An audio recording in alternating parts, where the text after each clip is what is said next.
اللہ تعالیٰ جل مجدہ الکریم کے لیے درود و سلام نبی کرم نور مجسم شفیع معظم احمد مجتبی جناب حضرت محمد مصطفیٰ صلی اللہ تعالیٰ علیہ وسلم کی ذات والا صفات کے لیے حمد و صلوات کے بعد عزیز دوستوں، بزرگوں اور بھائیوں، انسان کھائے پیے سوئے جاگے تو اس کے جسم کی ضروریات پوری ہوتی ہیں، لیکن جب وہ اللہ کا ذکر کرتا ہے، نماز پڑھتا ہے، دعا مانگتا ہے، استغفار پڑھتا ہے، درود و سلام کے گجرے پیش کرتا ہے، تو پھر اس کی روحانی ضروریات پوری ہوتی ہیں۔ آج جس زمانے میں ہم وقت گزار رہے ہیں، لوگوں کی جسمانی ضروریات پوری کرنے کے لیے، غذائی ضروریات پوری کرنے کے لیے بہت سارے بندوبست کیے جا رہے ہیں، لیکن جتنا لوگ اپنی ظاہری ضروریات میں خود کفیل ہوتے جا رہے ہیں، اتنا ہی زیادہ وہ روحانی طور پر کمزور ہوتے جا رہے ہیں۔ گھنٹوں بیٹھ کر گپ شپ کرنے والے لوگوں کے لیے تھوڑی دیر بھی ذکر الہی کرنا مشکل ہو جاتا ہے۔ لمبی چوڑی باتیں کرنے والے، لمبے چوڑے دلائل دینے والے لوگ اور سمجھدار لوگ، سیانے لوگ عبادت کے معاملے میں سستی کرتے ہیں، عمل کے مسئلے میں کمزور ہو جاتے ہیں۔ تسبیحات کرنا، وظائف پڑھنا، درود و سلام پڑھنا، کم بولنا، سچی بات کرنا، صبر سے رہنا، شکر کو اپنانا، قناعت اختیار کرنا، حسد، بغض، عداوت سے بچنا، یہ لوگوں کے لیے مشکل ہو جاتا ہے۔ پھر اس کا نقصان یہ ہے کہ معاشرہ ایک عجیب سی بے سکونی اور بے قراری کا شکار ہے۔ جیب میں بہت زیادہ پیسے رکھنے والا، خوش شکل نظر آنے والا، پیٹ بھر کے روٹی کھانے والا شخص بھی ڈھونڈتا پھرتا ہے کہ آخر میں پریشان ہوں کیوں۔ آپ انسانیت کی تاریخ پڑھیں گے تو آپ کو معلوم ہوگا کہ انسان نے کبھی پتھر کی پوجا کی، کبھی معاذ اللہ چاند سورج کی، درختوں کی، بتوں کی پوجا کی۔ معاذ اللہ یہ غلط ڈائریکشن پہ تو چڑھ گیا، لیکن ایسا نہیں ہے کہ کوئی بندہ دنیا میں آیا ہو اور کسی کی اس نے عبادت نہ کی ہو۔ اس لیے کہ اللہ تبارک و تعالیٰ نے جس طرح ہمارے جسم میں کھانے کی طلب رکھی ہے، پینے کی طلب رکھی ہے، سونے کی طلب رکھی ہے، اسی طرح اللہ تعالیٰ نے عبادت کے لیے طلب رکھی ہے جسم میں۔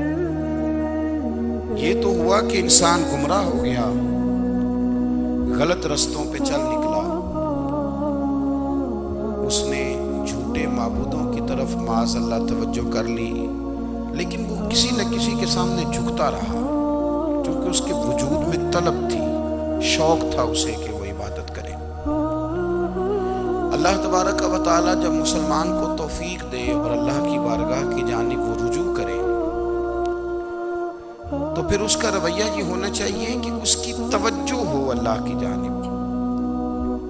ہمارے ہاں تسبیحات پڑھ لی جاتی ہیں اگر کبھی موقع ملے، لیکن وہ خاص انہماک، وہ خاص شوق، وہ خاص ذوق اللہ تبارک و تعالیٰ کی عبادت کا۔ ایک ہوتا ہے نماز پڑھنا، ایک ہوتا ہے اہتمام کے ساتھ نماز پڑھنا، یعنی ذرا وقت پہ اٹھنا، ذرا صحیح کر کے وضو کرنا، ذرا شوق سے مصلی بچھانا۔ ایک ہوتا ہے تسبیح پڑھ لینا، اور ایک ہوتا ہے ذرا تھوڑا سا نا شوق کے ساتھ اللہ کو یاد کرنا۔ آپ کبھی جب میں نے آیت کریمہ پڑھی، اس کی آپ شان نزول دیکھیں، نبی کریم صلی اللہ تعالیٰ علیہ وسلم کے نا کچھ صحابہ اللہ کی محبت کے شوق میں حضور کی بارگاہ میں حاضر ہوئے۔ انہوں نے آ کے عرض پتہ کیا کیا؟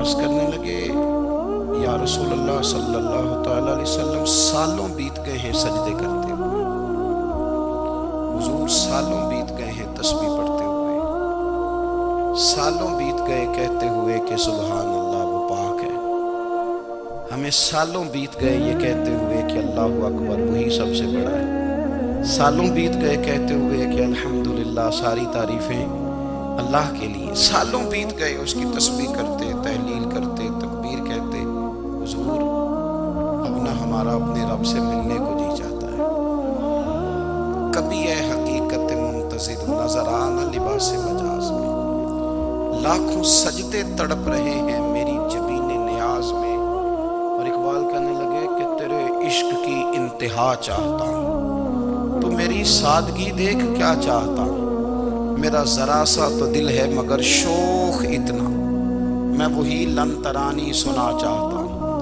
میرا بھی دل کرتا ہے کہ اللہ میں تجھے کہوں میں تجھے دیکھنا چاہتا ہوں، جس طرح حضرت موسیٰ کلیم علیہ السلام نے کہا تھا، اور تو مجھے کہے کہ لن ترانی تو نہیں دیکھ سکتا، ذرا سا تو دل ہے مگر شوق اتنا، میں بھی وہی لن ترانی سنا چاہتا ہوں، پھر کہنے لگے بھری بزم میں راز کی بات کہہ دی، بڑا بے ادب ہوں سزا چاہتا ہوں، دیکھو سب لوگوں کے بیچ ہی میں نے یہ کہہ دیا، میرے عزیز صحابہ نہ شوق میں، کتنے سارے لوگ ہیں آپ، کتنی ماشاءاللہ بڑی تعداد میں آپ آئے، ہم بھی کبھی اس شوق میں گئے ہیں کہ ہمارے رب کو دیکھنے کو دل چاہتا ہے، ہمارا جی چاہے وہ کبھی ہمیں ملے، ہم کبھی اس کی زیارت کریں، اس کی بارگاہ کرم میں ہم حاضر ہوں۔ صحابہ نے عرض کیا یا رسول اللہ صلی اللہ تعالی وسلم ہمارا رب کہاں ہے؟ ہمارا نا اپنے رب کو دیکھنے کو جی چاہتا ہے۔ جب صحابہ نے یہ عرض کیا تو اللہ نے قرآن مجید نازل کیا، فرمایا وَإِذَا سَأَلَكَ عِبَادِي عَنِّي فَإِنِّي قَرِيبٌ، محبوب جب میرے بندے آپ کی بارگاہ میں آ کے میرے بارے میں پوچھے نا تو ان سے کہہ دینا میں ان کے قریب ہی ہوں، قریب ہی ہوں۔ دلیل کیا ہے؟ آئی اذا دان، یہ جب بھی مجھ سے دعا مانگیں گے میں ان کی دعاؤں کو قبول فرماؤں گا، میں ان کے قریب ہوں، میں ان کے قریب ہوں، یہ جب بھی دعا مانگیں گے نا میں قبول کروں گا، میں ان کے قریب ہوں۔ اللہ تبارک و تعالیٰ کے بندے اللہ سے محبت کرتے، رب کی بارگاہ میں جھکتے، اس کو اپنے دکھ سناتے، اس کے پیارے محبوب صلی اللہ تعالیٰ علیہ وسلم کا وسیلہ لے کے اس کے حضور حاضر ہو جاتے، پیشانیاں سجدوں سے روشن ہوتی۔ ہم نا ہر چیز کے لیے وقت نکالتے ہیں، ہر چیز کے لیے، لیکن عبادت کے لیے وقت نہیں نکالتے۔ ہر شے آباد ہے، ہر شے، ہماری فیس بک بھی آباد ہے، واٹس ایپ بھی آباد ہے، ہمارے ٹویٹر بھی آباد ہیں، ہماری ہر چیز آباد ہے، سب سے کم آباد ہمارا مصلی رہ گیا ہے، سب سے کم۔ وہ لوگ اب ڈھونڈنے سے ملتے ہیں جن کی بغل میں مصلی ہوتا تھا۔ میرے بھائی آپ کتنا کو دنیا کے پیچھے بھاگو گے تھکا دے گی، کتنا دولت کے پیچھے بھاگو گے تھکا دے گی۔ آپ جب اپنی زندگی میں جمع تفریق کرو گے نا تو مرتے وقت احساس ہوگا کہ سارا کچھ تو لوگوں کے لیے کیا، اپنے لیے تو کر ہی کچھ نہیں سکے۔ اور ہم عبادت کے معاملے میں بہانے بازی بھی کرتے ہیں، ہم کہتے ہیں اوہو رزق کمانا بھی تو عبادت ہی ہے نا، میں حلال روزی کے لیے جا رہا ہوں یہ بھی تو عبادت ہے نا۔ میری طرح کے لوگ کہہ دیتے ہیں کہ میں سویرے اٹھ کے مدرسے میں کچھ اسباق دیکھتا ہوں تو یہ بھی تو عبادت ہے، میں بیان کرنے کے لیے مطالعہ کرتا ہوں تو یہ بھی تو عبادت ہے نا، اتنے لمبے سفر کر کے ملک میں دنیا میں گھومتا ہوں تو یہ بھی تو میں عبادت ہی کر رہا ہوں۔ اب اسپیشل نفلوں کے لیے وقت کس طرح نکلے، اسپیشل کر کے تسبیح میں کیسے چلاؤں، میں سارا کچھ ہم بہانے بنا لیتے ہیں نا۔ میرا سوال یہ ہے کہ یہ ساری باتیں صحابہ کو، نبی کریم کو، دیگر لوگوں کو بھی تو پتہ تھی نا، لیکن آپ غور تو کریں 23 سال حضور کو وقت ملا، مختصر وقت ظاہراً تبلیغ کرنے کے لیے، پوری دنیا میں دین بھی پھیلانا ہے۔ گھر میں 11 ازواج ہیں، 4 بیٹیاں ہیں، ان کی اولادیں، سارے کام کاج بھی دیکھنے ہیں، لیکن سیدہ طیبہ طاہرہ حضرت عائشہ صدیقہ رضی اللہ تعالیٰ عنہ فرماتی ہیں سارا دن تبلیغ کرتے، ہر غلام کے دکھ سنتے، گھر میں آتے تو اپنے گھر والوں کا خیال کرتے، کام میں ہمارا ہاتھ بٹاتے۔ قربان جاؤں، کہتی ہیں زمانہ سارا سو جاتا لیکن آمنہ کے لال مصلی بچھا لیتے۔ دنیا سو گئی، ساری سب سو گئے، جو خدام تھے، وہ جو غلام تھے، وہ سو گئے۔ صحیح مسلم میں لفظ ملیں گے، سیدہ پاک فرماتی ہیں او میرے نبی کے غلاموں، میں نے یہ رنگ بھی دیکھا ہے کہ حضور نے اتنا کھڑے رہے، اتنا قیام کیا، اتنا قیام کیا کہ مقدس پیروں میں ورم آ گئے، سوج گئے پیر، اتنے بڑے۔ دل پہ ہاتھ رکھ کے نہیں بتا سکتا کہ میرے کبھی نماز میں پیر سوج گئے، کوئی نہیں بتا سکتا۔ بچوں کی روٹی کماتے تھک گئے، بات الگ ہے، ہم سیر کرنے گئے تو تھک گئے، بات الگ ہے، لیکن عبادت میں یہ بھی تو مسلم شریف ہے نا، یہ بھی تو دین ہے نا، یہ بھی تو حضور کی سنت ہے، یہ بھی تو وہ چیز ہے جو کریم کی آنکھوں کی ٹھنڈک ہے۔ سیدہ فرماتی ہیں پیروں میں ورم آ گئے، ساری رات ہی حضور نے نماز پڑھی اور ایک ہی آیت بار بار دہرائی۔ مسجد نبوی میں بلال حبشی نے فجر کی اذان دے دی اور حضور ابھی مصلی پہ تھے، کریم فارغ ہوئے۔ میں نے عرض کی یا رسول اللہ صلی اللہ علیہ وسلم، آپ کے تو صدقے اللہ اگلے پچھلوں کے گناہ معاف کرے گا، تو آپ اتنی آہوزاری کیوں فرماتے ہیں؟ آپ تو شفیع ہیں، آپ تو انبیاء کے امام ہیں۔ تو حضور نے فرمایا عائشہ تم نے گنوایا ہے نا میرے اللہ کی مجھ پر کتنی رحمت ہے، افلا اکون عبدا شکورا، فرمایا اگر اس نے اتنی نعمتیں دی ہیں تو کیا میں اس کا شکر گزار بندہ نہ بنوں؟ میں شکر گزار بندہ نہ بنوں اس کا؟ پھر اگر اتنی نعمتیں اس نے دی ہیں، مجھے اتنا نوازا ہے، تو پھر میں اس کے سامنے سجدے نہ کروں؟ او میرے بھائی، بڑے قابل فخر لوگ ہیں ہم کہ ہم نبی پاک کے غلام ہیں، ہم قابل فخر ہیں کہ نبی کریم کے غلام ہیں۔ کیا کبھی اس غلامی کے شکرانے میں بھی دو نفل پڑھے کہ یا اللہ تیرا شکر ہے تو نے ہمیں حضور کا غلام بنایا ہے؟ یاد رکھیں کہ اپنی روحانی زندگی کو آباد کریں، استغفار پڑھیں، تسبیحات کریں۔ حضرت عبداللہ ابن عمر رضی اللہ تعالیٰ عنہ، حضرت عمر کے صاحبزادے، مکہ مکرمہ میں ان کی قبر ہے۔ میں نے جب انہیں پڑھا تو مجھے ان سے بڑا پیار ہو گیا، لیکن آپ کو پتہ ہے وہاں جا کے کسی شخص کا مزار تلاش کرنا یا پوچھنا ایک مشکل کام ہوتا ہے۔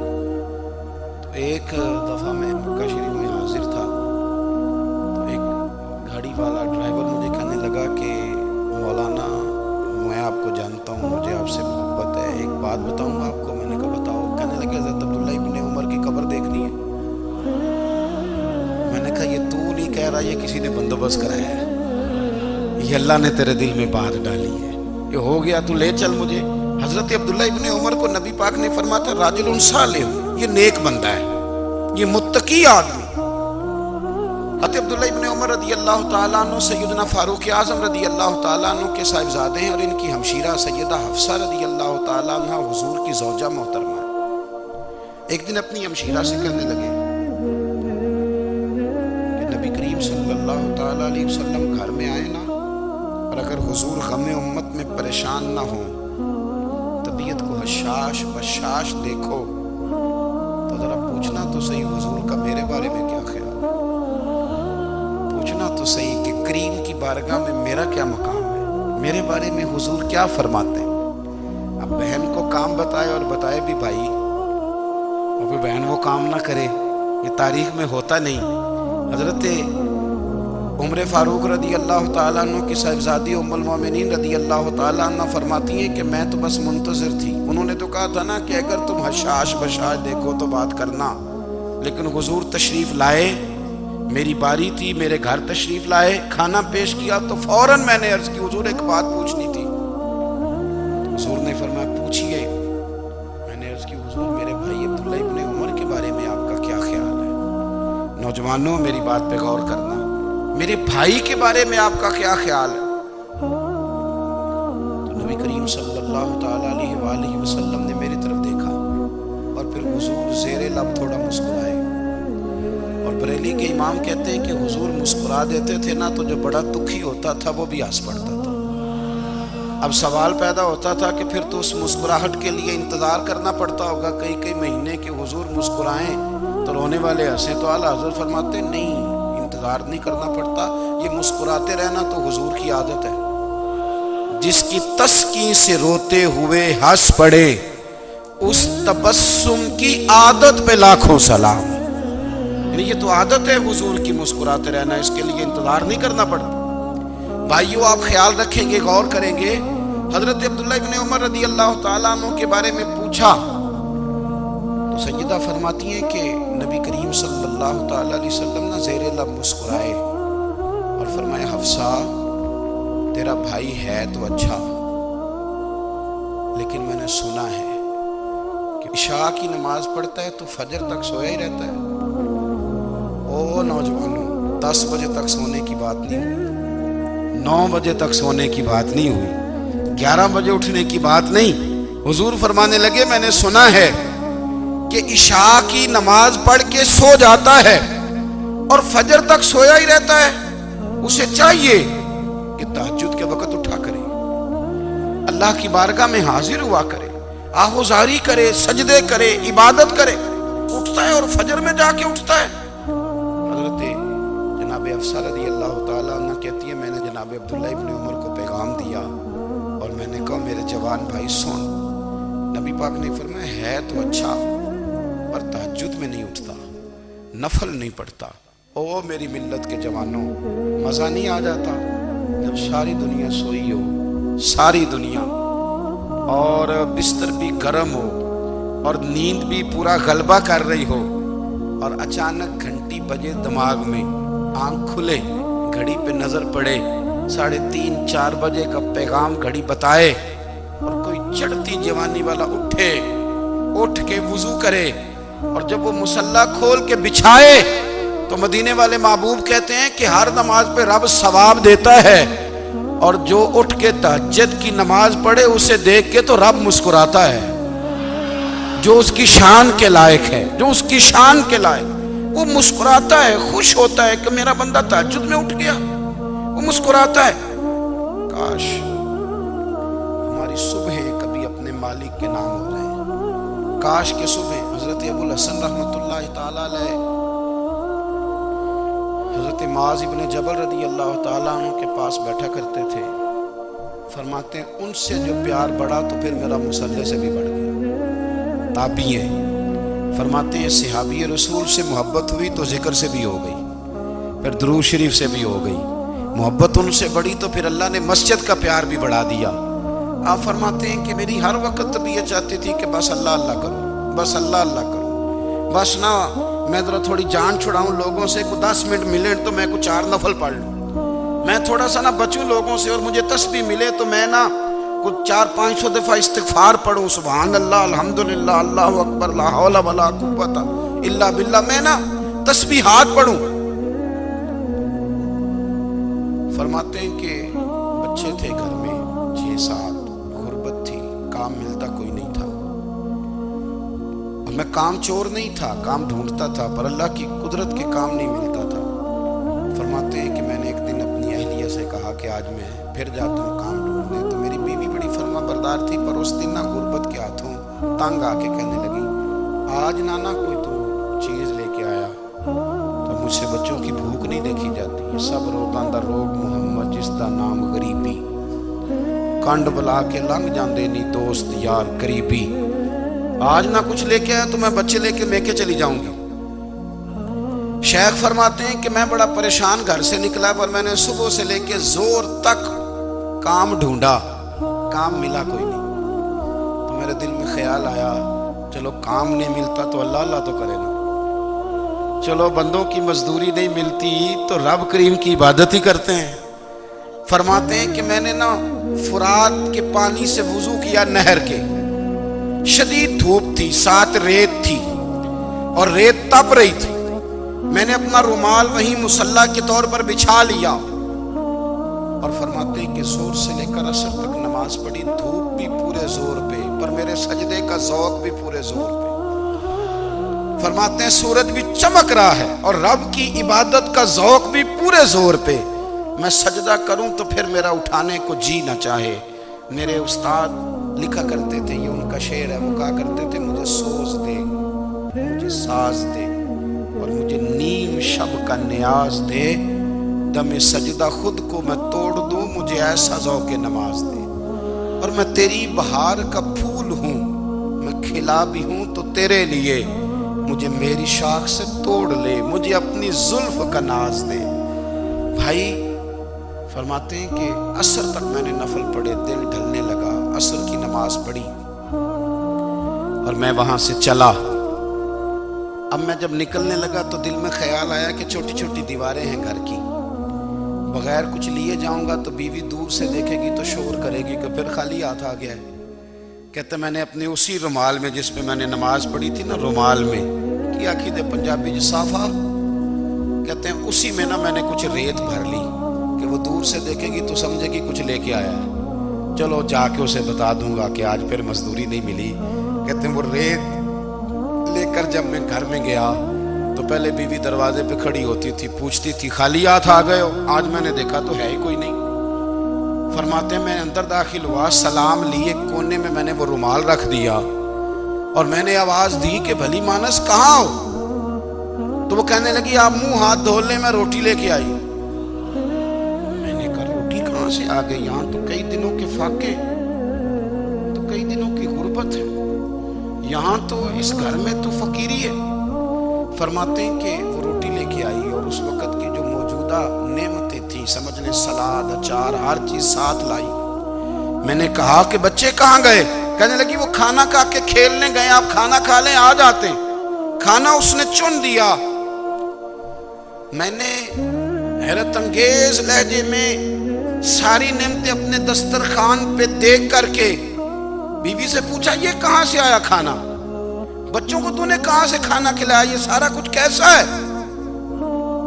کہنے لگی پتہ نہیں آج آپ کس کریم کی مزدوری کرنے چلے گئے تھے، پتہ نہیں کس کریم کی، میرے گھر میں تو اتنی نعمتیں آئی ہیں کہ مجھ سے سنبھالی نہیں جا رہی، اتنا اناج ہے، اتنا گندم ہے، کس کریم کے دروازے آج چلے گئے تھے؟ یہ کہتے کہتے وہ اٹھی اور اٹھ کر کے کہنے لگی پہلے بڑا کچھ آیا تھا، اب کیا لے آئے ہو؟ اور جا کر کے نا اس نے وہ ریت والا رومال کھولا، کہنے لگے میں تو لے کے آیا تھا ریت، تو میرے رب نے اسے بھی سونے اور ہیرے بنا دیا تھا۔ جب آپ کی توجہ اللہ کی جانب، میرے نبی پاک صلی اللہ تعالی علیہ وسلم نے فرمایا ہر چیز اپنے رب سے مانگ، ہر چیز مانگ، ہر چیز مانگ۔ یا رسول اللہ کیا کچھ؟ میرے محبوب نے فرمایا تیرے گھر میں نمک بھی ختم ہو جائے تو وہ بھی اپنے رب سے مانگا کر، تو مانگنا وہ تجھے دے گا، تو اس کی بارگاہ میں کشکول طلب دراز تو کرنا۔ اور ترمذی شریف میں عجیب لفظ ہیں، رسول کائنات نے فرمایا، رب کریم فرماتا ہے جب میرا بندہ ہاتھ اٹھاتا ہے نا تو مجھے حیا آتی ہے کہ میں خالی کیسے لوٹا دوں اس کے۔ اتنے بڑے بادشاہ کی بارگاہ میں، او بھائی لوگوں سے عزتیں تلاش کرتے ہو تو وہ کیا تمہیں عزت دیں گے؟ وہ تو کل اچھا کہتے ہیں پرسوں برا کہنے لگ جاتے ہیں۔ لوگوں کے سامنے گڈ بک میں آنا چاہو گے تو وہ تو سویرے تمہارے بارے میں کچھ کہیں گے، شام کچھ اور کہیں گے۔ اپنی روحانی زندگی آباد کریں، اپنے مسلح کو وقت دیں، اور دنیا سے چھپ کر اس موبائل کو بند کر کے اور اپنے آپ سے بھی چھپ کے اور تنہا ہو کے چھپا کے سارا کچھ اپنے آنسو اپنے رب کی بارگاہ میں پیش کریں، اس کے حضور حاضری دیں۔ سنو نا ترمذی کی حدیث اور اسے یاد رکھنا، نبی پاک علیہ السلام نے فرمایا اپنے دکھ لوگوں کے سامنے نہ بیان کرنا، سیٹھوں نوابوں کو نہ بتاتے پھرنا، دنیا داروں کے سامنے جا کے نہ رونا کہ میں تکلیف میں ہوں۔ فرمایا اگر دنیا داروں کو دکھ بتاؤ گے رب تمہیں کبھی غنی نہیں کرے گا، اور لوگ ہیں کہ الٹا مذاق اڑائیں گے۔ آپ کی جس سے بڑی پکی یاری ہے نا، پکی، وہ تب تک پکی ہے جب تک آپ نے 50,000 مانگا نہیں، اور جس وقت آپ نے کہہ دیا کہ میں مجبور ہوں میری مدد کر تو پھر ختم ہو گئی دوستی۔ لوگوں کی تعلقات آپ کے ساتھ تب تک ہیں جب تک آپ ان سے کوئی ضرورت وابستہ نہیں کرتے۔ کریم محبوب فرمانے لگے بندوں کے سامنے دکھ نہ بیان کرنا، اللہ تجھے کبھی غنی نہیں کرے گا، تو اپنے دکھ اپنے رب کو بتا، تو دعائیں مانگ، تو اس کی بارگاہ میں حاضر ہو، تو اس کے حضور عرض کر۔ فرمایا اپنے دکھ اپنے رب کو بتا، وہ جلدی کرے یا دیر سے کرے تجھے ساری دنیا سے بے نیاز کر دے گا، تجھے کسی کا محتاج نہیں رہنے دے گا۔ اپنے اپنے مسلح کو، اپنی دعاؤں کو، ایک بزرگ فرماتے ہیں میں نے دعا مانگنے کا طریقہ اپنی بیوی سے سیکھا۔ دعا مانگنے کا طریقہ اپنی، سیکھنے والے تو اپنے بچوں سے بھی سیکھ لیتے ہیں، سیکھنے والے تو ہر ایک سے سیکھتے ہیں۔ وہ کہتے ہیں میں نے دعا مانگنے کا سلیقہ اپنی بیوی سے سیکھا ہے۔ حضرت وہ کس طرح؟ فرمانے لگے میری بیوی نے نا مجھے کوئی کام بتایا، کچھ پیسوں کی ضرورت کے لیے کہا، تو میں نے اسے کہا کہ بھئی ابھی میرے پاس نہیں ہے، کچھ دنوں میں آتے ہیں تو میں دے دوں گا۔ عورتوں کی عادت ہوتی ہے وہ بار بار یاد کراتی ہیں، 2-4 دنوں کے بعد پھر اس نے کہا حضرت وہ میں نے کہا تھا کچھ پیسے، میں نے اسے کہا کہ ابھی میرے پاس نہیں ہے، کچھ دنوں میں ملتے ہیں تو میں تمہیں دے دوں گا۔ اس نے کچھ دنوں کے بعد پھر کہا حضور وہ میں نے کچھ پیسے کہے تھے۔ فرماتے میں نے ڈانٹ دیا، میں نے کہا کہ کیا تو روز مجھے شرمندہ کرتی ہے، کہا نا میرے پاس نہیں ہے، ہوں گے تو دے دوں گا، تو روز یاد کراتی ہے۔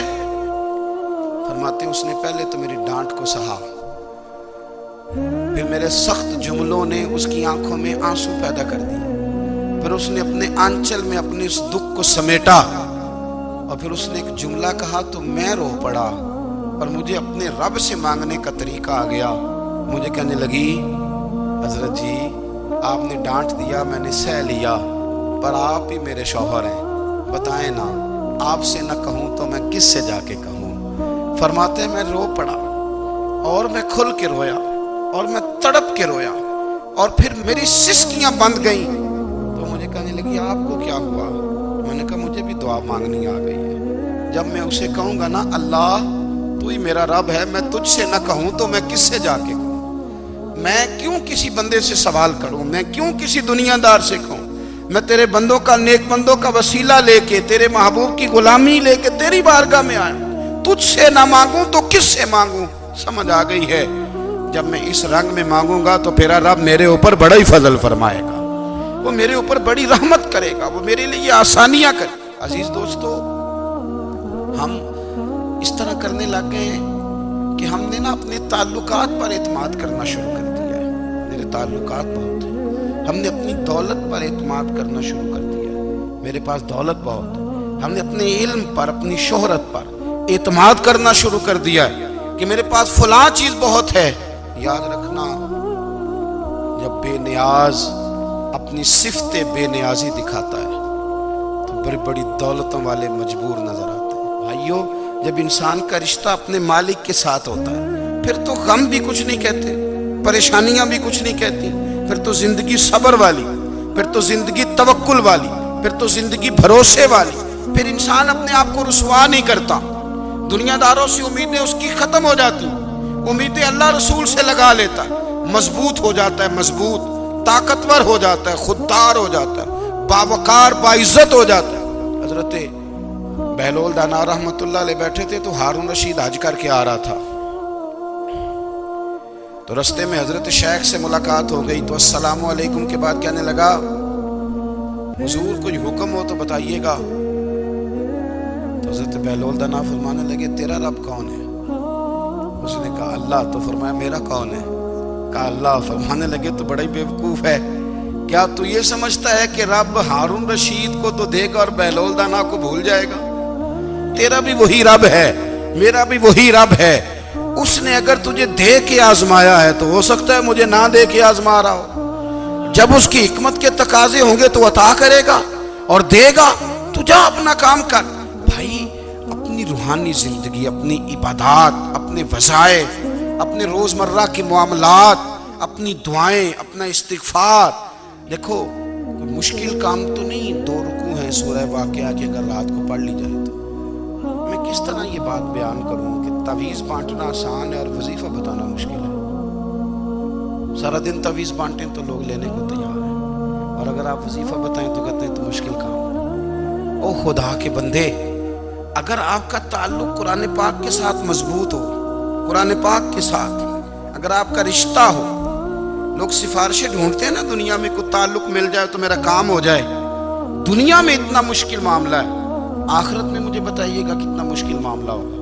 میرے نبی پاک صلی اللہ تعالی علیہ وسلم نے فرمایا جو لوگ سورہ ملک پڑھا کرتے تھے نا، سورہ ملک، یہ سورت ملک قیامت میں ان کی سفارش کرے گی، اور اس طرح کرے گی کہ کہے گی اے اللہ یہاں اس بندے کو جنت میں داخل کر دے یا مجھے قرآن پاک سے علیحدہ کر دے. تو رب فرمائے گا جا اس کا دامن تھام کے اسے جنت تک پہنچایا. آپ بات کو سمجھیں. جب آپ کے تعلقات اپنے معاملات کے ساتھ مضبوط ہوں گے، یہ نبی کریم نے وعدہ کیا ہے کہ تو سورت واقعہ پڑھ تیرے گھر میں فاقہ نہیں آئے. حضرت عبداللہ ابن مسعود رضی اللہ تعالیٰ عنہ بیمار تھے تو حضرت عثمان غنی رضی اللہ تعالیٰ عنہ تیمارداری کے لیے تشریف لے گئے اور جا کر کے کہا کہ آپ بڑے بیمار ہیں، آپ کی بیٹیاں زیادہ ہیں، میں چاہتا ہوں کہ خزانے میں سے کچھ مدد کروں. تو سیدنا عبداللہ ابن مسعود رضی اللہ تعالیٰ عنہ اٹھ کے بیٹھ گئے اور کہنے لگے امیر المومنین، اللہ آپ کو میری طرف سے میری بیٹیوں کی طرف سے بہتر صلہ دے.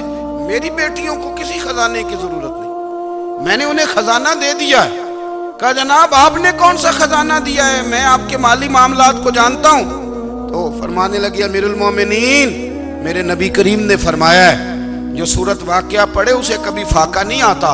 میں نے بیٹیوں کو یاد کرا دی ہے، یہ خزانہ میں نے انہیں دے دیا ہے. وہ سارے والدین سنیں جو بیٹیوں کے لیے پریشان رہتے ہیں. حضرت عبداللہ ابن مسعود نصیحت کر رہے ہیں، فرمانے لگے میں نے سورت واقعہ یاد بھی کرا دی ہے، پڑھنے کی عادت بھی ڈال دی ہے. حضور نے فرمایا ہے جو سورت واقعہ پڑھے اسے فاقہ نہیں آتا. کہنے لگے چاند تو اپنی جگہ چھوڑ سکتا ہے، سورج گر سکتا ہے، تارے ٹوٹ سکتے ہیں، پر مدینے والے رسول کی بات غلط نہیں ہو سکتی. حضور نے فرمایا فاقہ نہیں آئے گا تو انشاءاللہ کبھی بھی نہیں آئے گا. کرنے کا کام یہ ہے کہ ہم اپنے معاملات، اپنی عبادات، اپنی دعائیں کبھی 10 منٹ عادت ہو جائے نا دعا مانگنے کی علیحدہ سے رات کو. حضور نے فرمایا جو فرض نماز کے بعد دعا مانگے اللہ اس کی قبول کر لیتا ہے. نبی پاک صلی اللہ تعالی علیہ وسلم نے فرمایا اللہ مسافر کی دعا قبول فرماتا ہے. حضور نے فرمایا اللہ مظلوم کی دعا قبول فرماتا ہے. حضور نے فرمایا بیمار سے دعا کراؤ اللہ اس کی دعا قبول فرماتا ہے. میرے نبی پاک نے فرمایا ماں باپ جب بھی اولاد کے لیے ہاتھ اٹھائیں، ویسے تے بلے شاہ تو آسمانی اڑ دیا ہی پھڑ دیں، جڑا گھر بیٹھا انہوں پڑھیا ہی نہیں. حضور فرمانے لگے ماں باپ جب بھی اولاد کے لیے دعا فرمائیں اللہ ان کی دعا کو قبول کرتا ہے. آپ اپنا تعلق بنائیں دعا کے ساتھ، عبادت کے ساتھ، مصلی کے ساتھ رشتہ بنائیں، استغفار پڑھیں. صلاح الدین ایوبی صلیبی جنگوں میں تھے، رات کو مسجد اقصی میں نماز پڑھی تو پریشان تھے. ایک بزرگ سے ملاقات ہوئی تو وہ کہنے لگے کہ آپ بڑے پریشان ہیں. کہنے لگے حضور پریشان اس لیے ہوں کہ پہلے ہی مسلمان کمزور ہے، اب میں نے سنا ہے دشمن کا ایک بحری بیڑا وہ جنگی سامان سے بھرا ہوا آ رہا ہے، تو اب ان کے پاس اور تلواریں اور نیزے آ جائیں گے، مسلمانوں کے پاس پہلے ہی وسائل کی کمی ہے، پریشان ہوں کس طرح کر کے مقابلہ کریں گے. یہ بات کہتے ہی صلاح الدین ایوبی نے بزرگوں سے کہا حضور آپ بھی دعا کرنا، دعا کی بڑی طاقت ہے. میرے نبی پاک نے فرمایا دعا مومن کا ہتھیار ہے، دعا مومن کا. حضور نے فرمایا تقدیر کو سوائے دعا کے کوئی چیز نہیں بدل سکتی. دعا مومن کا ہتھیار ہے، یہ کافر کے پاس کوئی نہیں، یہ ہتھیار ہے مومن کا. اللہ کرے آپ کو سمجھ آئے. پھر سنیں کئی بار کہہ چکا ہوں یہ ہتھیار ہے. کافر کے مقابلے میں جو تیرے پاس سب سے بڑا ہتھیار ہے وہ دعا ہے. دعائیں کرانی چھوڑ دی، کرنی چھوڑ دی، لینی چھوڑ دی. حضرت سیدنا انس بن مالک رضی اللہ تعالیٰ عنہ فرمایا کرتے تھے میں نے وہ رنگ دیکھا ہے جب حضور دعا مانگتے تھے اور حضور کی مقدس آنکھوں میں آنسو بھی ساتھ ہی بہا کرتے تھے، میں نے وہ انداز دیکھا. تو صلاح الدین ایوبی بزرگ سے کہنے لگے آپ بھی دعا کیجیے، اور خود رونے لگے اور سر سجدے میں رکھ کے رونے لگے اور عشاء سے لے کر فجر تک روئے، خوب روئے. صبح وہ بزرگ آئے تو صلاح الدین ایوبی کا خوبصورت اور ہنستا ہوا چہرہ دیکھا. کہنے لگے آپ بڑے خوش ہیں، رات تو میں نے بڑے روتے ہوئے دیکھا تھا. تو کہنے لگے حضور وہ جو بحری بیڑا آ رہا تھا نا وہ پانی میں ڈوب گیا ہے، اب وہ نہیں آ رہا، ابھی خبر آئی ہے تو میں بڑا خوش ہوں. بزرگ کہنے لگے اٹھ سینے سے لگ، اور سونے کے بعد وہ بحری بیڑا پانی میں نہیں ڈوبا، وہ تیرے آنسوؤں میں ڈوب گیا ہے. وہ جو تو رات رویا ہے نا رب کریم کی بارگاہ میں تو وہ ڈوب گیا ہے. بھائی اپنا مصلی کا، عبادت کا وظائف کا، اللہ اللہ کا سلسلہ، اس کو مضبوط کریں، اپنی دعاؤں کے تعلق کو مضبوط کریں۔ دعائیں بڑے انقلاب برپا کر دیتی ہیں۔ ہم تھوڑے تھوڑے نا جب سے خشک ہوئے ہیں نا، خشک، اور میری تو جماعت ہی صوفیاء کی جماعت تھی، ہم تو داتا علی اجمیری کی جماعت سے، ہم تو خواجہ اجمیری کی جماعت سے، ہم تو شیخ احمد فاروق سرہندی کی جماعت سے، ہم تو صوفیاء کی جماعت۔ ہماری جماعت نے بھی وہ تعلق جو ہمارے بزرگوں نے بنایا تھا۔ بزرگ اللہ کے قریب کیسے جاتا ہے؟ تو ہمارے یہاں نا بہت سارے لوگ کہتے ہیں جی نظر ہو گئی تو کام ہو گیا۔ بھئی جو بخاری مسلم میں طریقہ ہے نا اللہ کا قرب پانے کا، وہ تو نفل ہے۔ نبی کریم علیہ السلام نے فرمایا بندہ نفلوں کے ذریعے رب کے قریب جاتا ہے، اور اتنا قریب جاتا ہے کہ پھر اللہ اس کی زبان بن جاتا ہے، اللہ اس کی آنکھیں بن جاتا ہے، کان بن جاتا ہے، ہاتھ اور پیر بن جاتا ہے۔ تو یہ تو عبادت ہے، یہ تو اللہ کی بارگاہ کی حاضری ہے جو آپ کو اللہ کے قریب کرے گی۔ تو اپنے نماز کو اہمیت دے کے ادا کریں، نمازیں موبائل بند کر کے ادا کریں۔ لیکن نا کچھ لوگ کہتے ہیں مجھے ٹائم نہیں ملتا نماز کا، تو میں کہتا ہوں یہ آپ نے بڑی جرت کی بات کی ہے۔ مجھے کو میرا پیر بھائی کہا جائے نا میرے پاس ٹائم نہیں آپ کو ملنے کا، تو میں کہتا ہوں آج کے بعد آنا ہی نہ۔ تم کیا سمجھتا ہے تم بہت بڑا آدمی ہے، تیرے پاس ٹائم نہیں ہے اور ہمیں ملنے کا ٹائم، موج کر۔ تو آپ نے اللہ رسول کو کہہ دیا ٹائم نہیں۔ اور عجیب فلسفہ ہے نا، کہا جائے نماز پڑھنے آؤ تو کہتے ہیں کپڑے ٹھیک نہیں، اور کہا جائے کہ آؤ ذرا دعوت پہ چلیں تو کہتے ہیں 1 منٹ ٹھہر میں کپڑے بدل کے آیا۔ نماز کے لیے کہا تو کہتے ٹھیک نہیں، دعوت کے لیے کہا تو کہتے میں ذرا تیاری کر لوں، یوں جانا مناسب نہیں، معاملہ ٹھیک نہیں۔ رب تو فرماتا ہے کہ جب تو مسجد میں آئے تو زینت اختیار کر کے آ، خوب ذوق سے دعا مانگے، خوب شوق سے نماز پڑھیں، خوب استغفار کا مزاج بنائیں۔ آپ لوگوں کے بیچ رہ کے سکھ حاصل کرنا چاہتے ہیں، لیکن آپ کو پتہ ہے کئی مہینے غار حرا میں رہنا بھی مدینے والے محبوب کا طریقہ ہے۔ ہر سال اعتکاف بیٹھنا الگ سے، یہ بھی حضور کا طریقہ ہے۔ مسجد نبوی کے اندر دروازہ کھلتا تھا نبی کریم کا، پر گھر کے اندر نفل پڑھے نبی پاک، اور حضور فرماتے ہیں کچھ نفل نماز گھر میں بھی پڑھا کرو، گھر کو قبرستان نہ بناؤ، ہمارا گھر اللہ کے ذکر سے آباد ہوگا۔ اگر ہم نماز پڑھیں گے نا، میں جب سنت پڑھنے کے لیے گھر میں کھڑا ہوتا ہوں تو میرا جو 2.5-3 سال کا بیٹا ہے نا، وہ بھی میرے ساتھ نماز پڑھنی شروع کر دو۔ اسے پتہ کوئی نہیں نماز کیا ہوتی ہے، لیکن وہ بھی نا سجدہ نہ بھی کرنا ہے تو ساتھ لیٹ ضرور جاتا ہے۔ پتہ چلا بچے لیکچر دینے سے نماز نہیں پڑھتے، نماز شروع کر دیں تو بچے بھی شروع کر دیتے ہیں۔ ہم جب پریشان ہوتے ہیں تو لیکچر دیتے ہیں، تو لیکچر تو باہر شاید چل جائے، گھر میں کیسے چلے گا؟ گھر میں تو عمل چلے گا۔ تو میرے عزیز، آج کے اس روحانی اجتماع میں ہمارے دوستوں نے جو محنت کی، ہم نے بار بار اپنی نیت سے پوچھا خدا ہمیں معاف کرے اگر کوئی ذاتی شہرت ہے، کوئی ہمارے ذاتی مفادات ہیں، اور اب ہمیں ہدایت دے۔ ہماری یہ خواہش تھی کہ روحانی اجتماع ہمیں تھوڑا سا اللہ اور اس کے رسول کی جانب مائل کرے۔